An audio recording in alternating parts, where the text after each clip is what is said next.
Welcome back to xxxHolic Anime Review Part 4.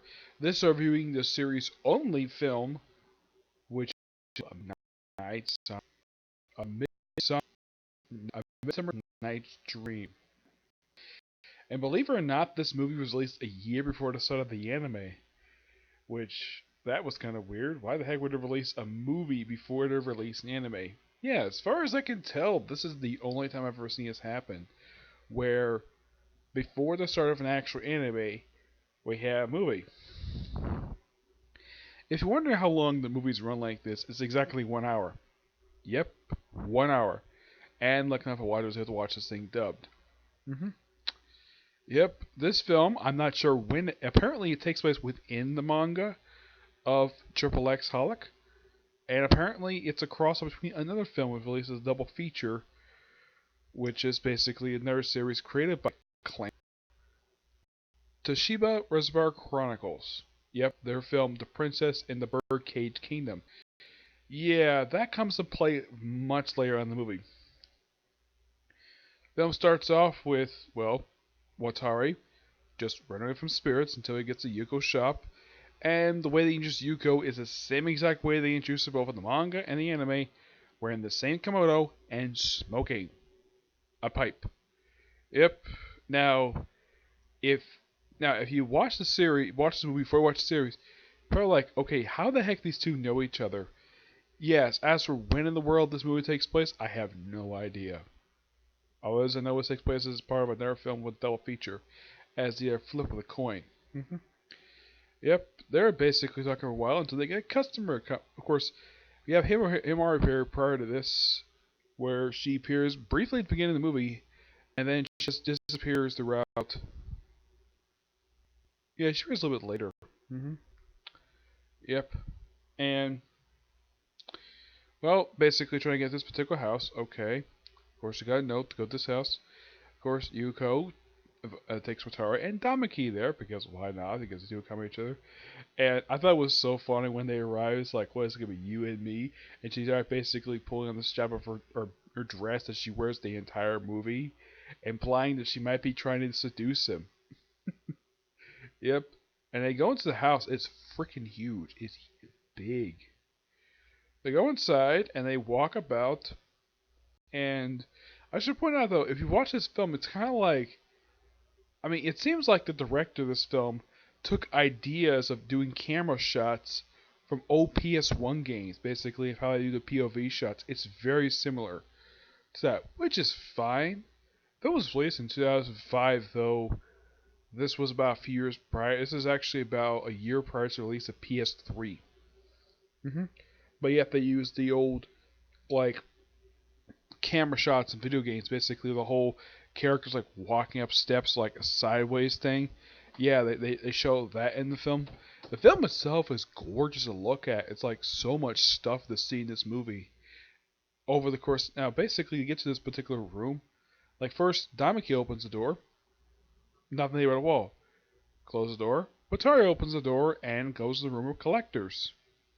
Nothing much is known about these people except that they collect various things. One of whom sounds like the voice by Christopher Sabat. Yeah, though I haven't really confirmed it at all. They basically discuss what they collect, and of course, Watari, what's new, jokingly thinks that Yuko collects stuffed animals, even though she collects junk.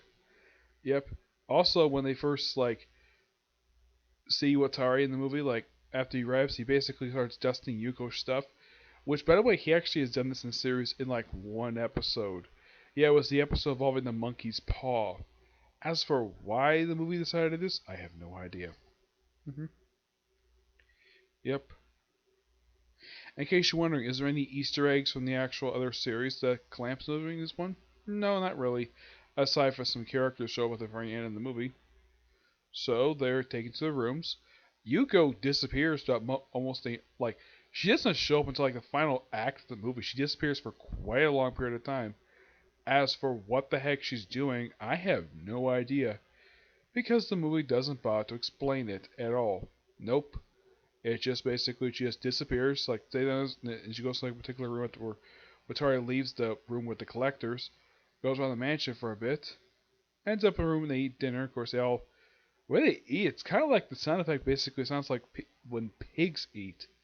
Yeah, and they go off to the room. Of course, Damaki is being followed by Watsunui. They get to the room and they basically just get to bed. And then after Watsunui has a dream, wakes up and apparently he has switched rooms. Yeah, this is never explained. Just that the house is just weird. And he goes about, just sees various portions of the mansion, and he comes across this spinning tower, which has these various rooms of various objects. Seeing, it's like one is dog collars, one is butterflies, traffic lights. It's like, wow. It's like the guy who owns this place collects everything. Okay, and then eventually the place to play a game with a couple other guys who actually spearcraft this. They get crushed by the room. Apparently, they get put in like a drawing. And they get to like this older room, which is probably part of the older part of the mansion. Yep. And then they come across the collector. And apparently, Damaki can't see them because apparently he is a spirit. As for why the heck this is, never thoroughly explained. And then apparently Watsunui starts acting really weird. Yeah, apparently he's happy to see Yuko, which is something that he has never expressed in the series at all. And him acting the way he does toward her, it's like basically it's like this is supposed to be Himawari, but they decided to change the last minute to Yuko for some reason. Yes, Yuko is a smoking hot woman. But last much like Watsunui has never been interested in her at all. Well, not the same way he's interested in Himawari, but yeah, and then of course we have this big action sequence with her just dodging various objects, various spirits that are thrown at her, while Watsunui is basically trying to avoid like one of those little bird things that basically dip down, and Damaki is battling a bunch of wood soldiers. Okay, I mean, does Damaki know more? It's never stated Damaki knows martial arts. I get the fact he can expel spirits and he's an archer. That's basically it. There's nothing here that mentions that he's a martial artist, so I don't know if he knows how to fight. He probably does know how to fight, but he looks like a pretty terrible fighter. And of course, then when Yuko basically finally gets to the guy, he says, "Oh yeah, I want to basically complete my collection with you in it of spirits." You gets Yuko in the painting, like, "Yay, plan succeed." And she's like, "Okay, yeah, but this is what you're really after." No, it's not basically her lifting up her dress. It's basically her giving him a painting of a little girl he knew years prior. And then basically the place starts collapsing, and of course everybody's perfectly fine. And we see the young girl. Turns out she's actually an old lady. Yeah, they explain this that apparently she was of spirit projection to make herself young somehow, and then she's invited to live in the house forever. Though she's not going to keep the house, she's making a museum. She'll be the curator. The other, and of course, they go to a nearby resort, which apparently Himawari is invited by Yuko. Okay. Hello, Matsudu. I think that's the guy's name. Little rabbit's name. It's Mokina. Yep, Mokina. Yep, and then before Himawari comes in, you get a message from the main characters of Tashibi Reservoir Chronicle asking for help to free the Birdcage Kingdom from darkness. So they give him a key, they give him a bell. Okay. Of course, that might set up basically her involvement in the series later. Of course, I haven't read the manga yet, so there's that. And Himura comes in, of course, he starts acting like his normal self, where he even holds Yuko's hand, something he has never done in the series at all. Like to thank her for inviting Himawari. And so I basically cook, like, Himawari's like, yeah, cook something. Sure. Like, get some yourself. Yeah.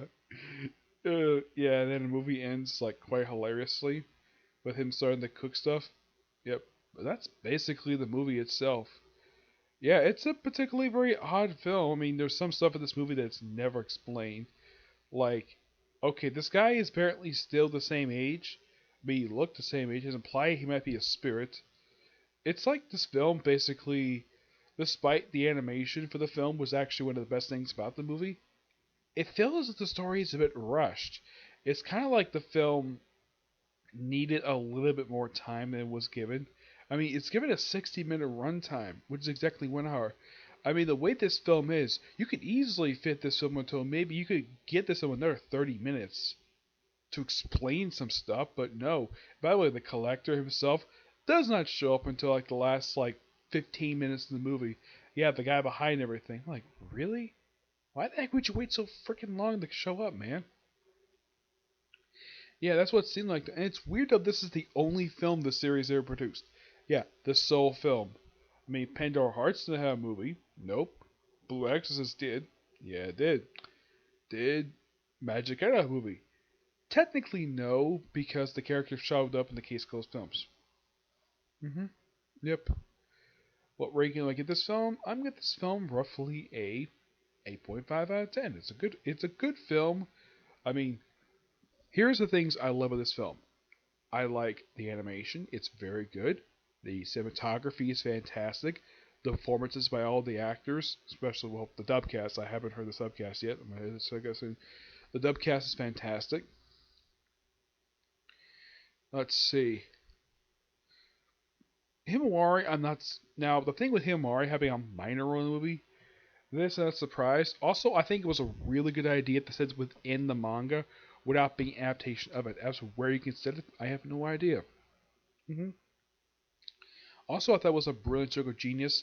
The fact they had a crossover with another series in this movie, something they didn't do in the anime. Nope, never did. It's particularly very weird. In fact, never did. hmm Yep. So yeah, that's it for this particular. Like, nothing much to say about this movie except that it's good, but I would not recommend watching this first if you're gonna start watching xxXHolic. I would probably watch the first season first, then watch this film. That's basically what I did. Yep, yep. So not much else to say about this movie. But there's that. So yeah, that's it for this particular review. I'm gonna do one more video, and then that will be it for today. My next video I'm gonna do is review the newest chapter, the 7 Deadly Sins. Okay. See you next view. Bye.